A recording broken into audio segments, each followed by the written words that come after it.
Fuck Lakso, Three Wise Men, Health Wealth, Long Life. Nasa yellow basket na ang bagong design natin na Three Wise Men. Nakilala rin itong bilang Fukluksaw.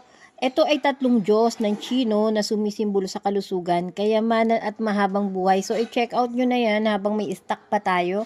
Maganda yung ilagay doon sa mataas na mesa sa living room o kaya sa dining area na nakaharap sa loob ng bahay.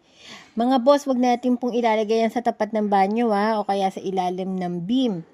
Ito ay maganda rin sa ating mga store, tindahan o kaya opisina, sa ating mga negosyo. Ito ay sumisimbolo rin ng patuloy na pagpasok ng benta natin or ng sales sa negosyo natin. Ayan, meron na rin yung red agate, nagsisimbolo ng kontra malas, kontra na rin sa salisi, kontra na rin sa mga magnanakaw mga boss. And meron na yung double arwana, double the money. And meron na rin Lucky Charms Emperor Coin, Money Magnet, Money Catcher.